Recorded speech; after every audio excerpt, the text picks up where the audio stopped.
E aí, pessoal, tudo bem com vocês? Vamos então para mais um vídeo, tá? Da nossa série sobre o Evangelho. E aqui nós estudamos já o Evangelho segundo Mateus, segundo Marcos, segundo Lucas e agora segundo João.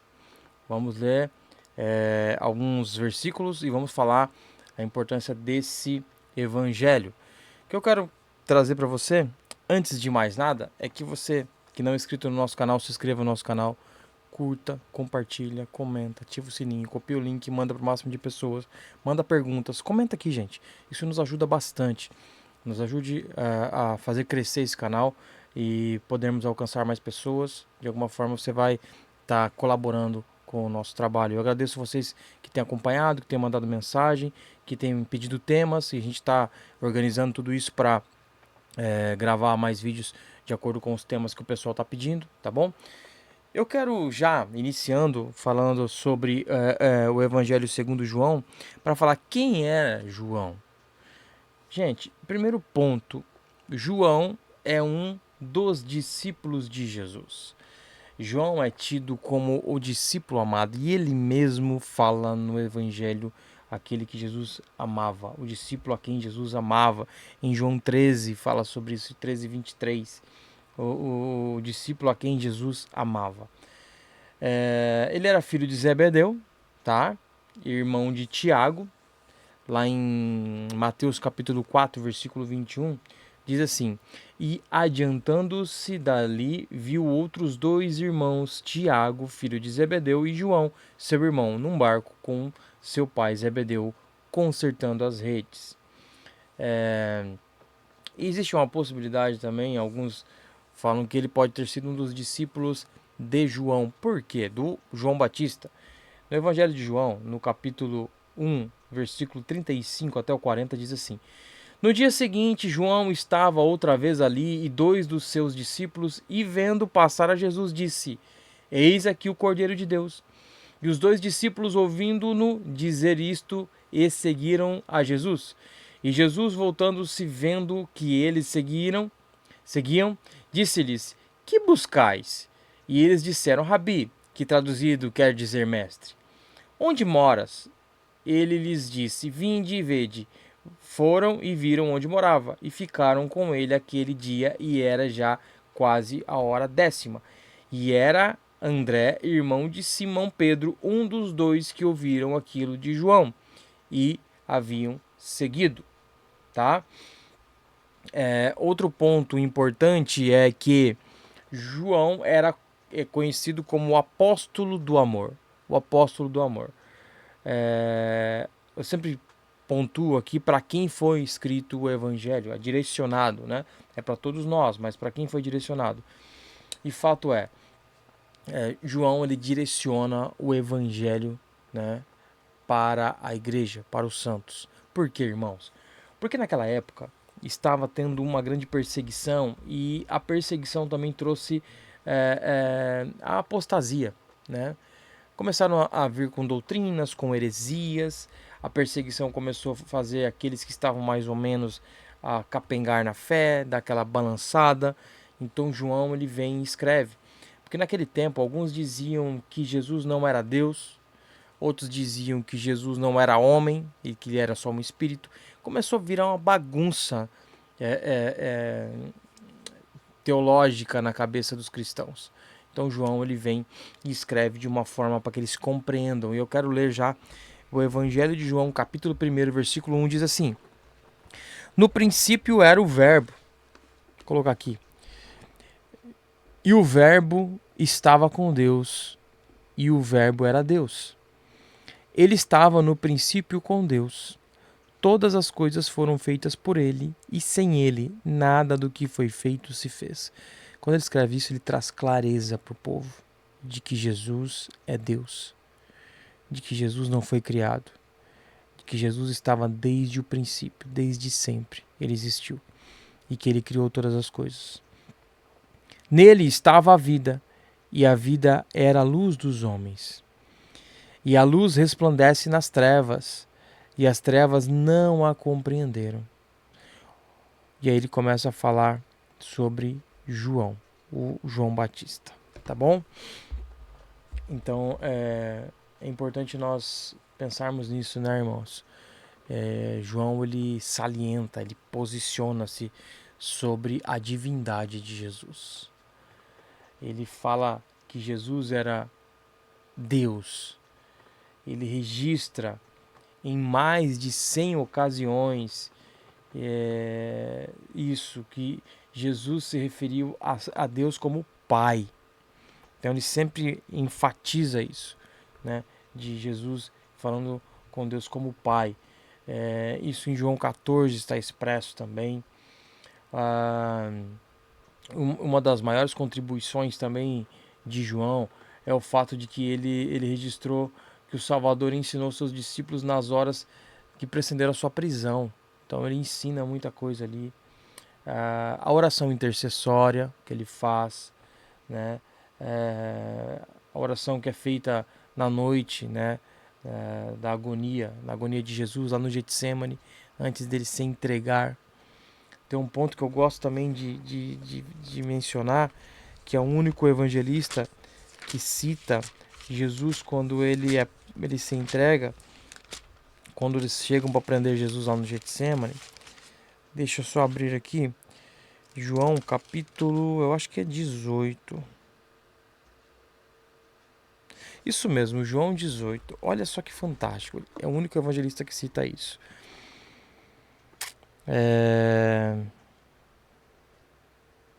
No versículo 4 de João 18.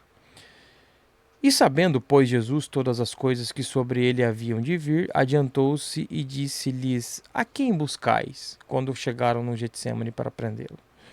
E responderam-lhe: A Jesus Nazareno. Disse-lhes Jesus: Sou eu. E Judas, o que o traía, estava com eles. E quando, pois, lhes disse: Sou eu, recuaram e caíram por terra. Eles caíram quando Jesus disse: Sou eu. O poder é tão grande, é tão fenomenal, que as pessoas que foram prendê-lo caíram. Tá? Ele é o único evangelista que cita isso.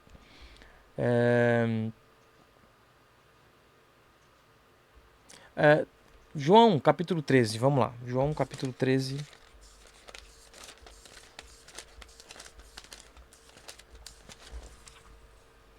Versículo 17. João 13, 17. Se sabeis essas coisas, bem-aventurados sois se as fizerdes. O que isso nos mostra? Os ensinamentos de Jesus. Aqui, no capítulo 13, Jesus ele lava os pés dos discípulos. Ele ensina sobre o serviço, sobre a humildade, né? Sobre o respeito, sobre o amor. 18% mais ou menos, perto de 20% aí do livro de João, ele possibilita a gente entender a doutrina, né, de Jesus como Salvador, né? Ele traz a salvação. Outro ponto, ele enfatiza, né, a existência de Jesus antes de encarnar, antes de estar caminhando neste mundo, tá? Isso está relatado, como eu li aqui, em João 1, capítulo 1, versículo 1, 2 e 3. Vamos lá ver mais um. Ele também enfatiza Jesus como verbo, ou seja, a palavra. E quando quando você vê essa enfatia, vamos ler aqui, né? Quando ele enfatiza Jesus como verbo. João 1. João capítulo 1. João capítulo 1. No princípio era o verbo, e o verbo estava com Deus, e o verbo era Deus. João 1:1. Agora vamos lá em Gênesis. Gênesis capítulo 1.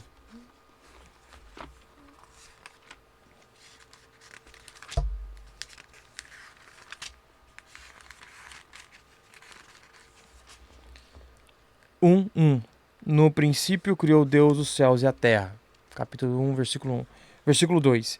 E a terra era sem forma e vazia, e havia trevas sobre a face do abismo, e o Espírito de Deus se movia sobre a face das águas. Versículo 3. E disse Deus, ou seja, palavra, poder, verbo, haja luz, e houve luz. Nesses 3 versículos nós vemos a manifestação do Deus Pai, Filho e Espírito Santo. No princípio criou Deus os céus e a terra, versículo 1.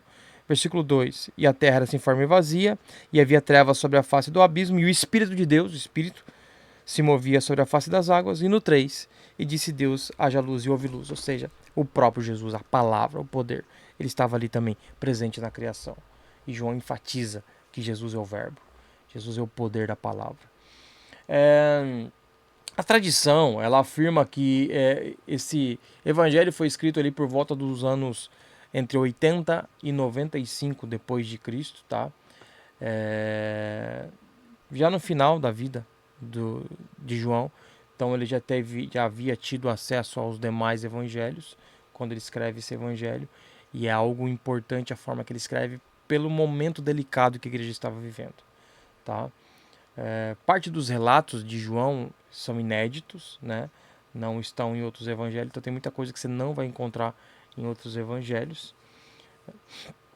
A maior parte desse evangelho ele relata a trajetória de Jesus e enfatiza ainda mais, sobretudo,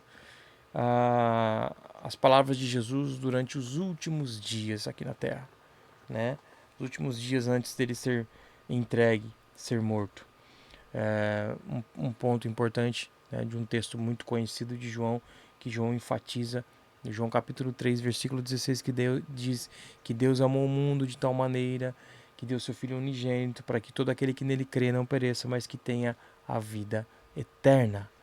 Então ele traz essa noção para que nós entendamos que Jesus veio por todos nós, que ele morreu por todos nós, que nós precisamos crer nele para herdar a vida eterna. Ao final dos capítulos, o livro termina com afirmações que exaltam, que engrandecem as ações de Jesus, de forma que João ele diz lá em João 20, 30, 31. Jesus fez ainda diante de seus discípulos muitos outros sinais que não se acham escritos neste livro. Estes, porém, foram escritos para crerdes que Jesus é o Cristo, a mensagem principal, Filho de Deus, e para que crendo tenhais vida em seu nome, tá? João 21, 25 diz: há, porém, ainda muitas outras coisas que Jesus fez. Se todas elas fossem relatadas, uma por uma, creio eu que nem no mundo inteiro caberiam os livros que seriam escritos. Então João, ele exalta a grandeza, ele traz, na verdade, a noção de quem é Jesus, do poder de Jesus. Jesus não foi criado, Jesus é Deus, ele sempre existiu desde o início. Tudo foi feito por ele, para ele, sem ele nada do que há poderia existir. Então João traz essa ideia para nós, do Cristo, aquele que veio nos salvar, do Deus Criador dos céus e da terra, que se submete a nascer de uma mulher, a ser gerado, a ter que nascer, a passar por tudo aquilo que uma pessoa, um ser humano sente, todos os sentimentos de tristeza, de ódio, de raiva, na verdade, né? De medo. Jesus sentiu. Jesus sentiu raiva quando os caras transformaram o templo em um lugar de comércio. Jesus sentiu medo quando ele estava no Getsemane. Jesus sentiu fome quando ele foi tentado no deserto. Jesus sentiu tristeza quando ele foi abandonado. Jesus se sentiu traído. Então ele teve todos os sentimentos. Ele também se alegrou. Ele chorou quando ele chega diante de Jerusalém, quando ele chega diante também do túmulo de Lázaro, seu amigo. Então Jesus ele traz todos os sentimentos que nós sentimos, e os evangelhos eles expressam isso. E João, ele vem demonstrar que Jesus sempre existiu. Então, irmãos, não deixe que doutrinas de demônios venham atrapalhar a tua vida, a tua caminhada com Jesus. Assim como no início da igreja, a igreja primitiva, foram trazidas heresias sobre a igreja, e João escreve o evangelho para que as pessoas entendam que Jesus é Deus. Jesus é Deus. Ele nasceu, ele cresceu, ele viveu entre nós. Ele se submeteu a isso para que nós pudéssemos ser chamados filhos de Deus. Deus abençoe. Obrigado por você que acompanhou esses vídeos, né? O Evangelho. depois o Evangelho segundo Mateus, Marcos, Lucas e agora João. Vamos trazer mais estudos breves, né, rápidos, né, síntese do que está expresso na palavra de Deus, para trazer um pouco mais de compreensão, tá? Eu convido você que não faz isso ainda, estude, leia a Bíblia, não fique somente com vídeos do YouTube, com o que falam nas igrejas, com o que os pastores pregam, mas você tem livre acesso a Deus e através da palavra você pode conhecê-lo e ter mais intimidade com Ele. Então, se você não fez isso, se inscreve no nosso canal, curte, compartilha, comenta, pega o link, espalha para o máximo de pessoas que você puder. Muito obrigado, Deus abençoe e até o próximo vídeo.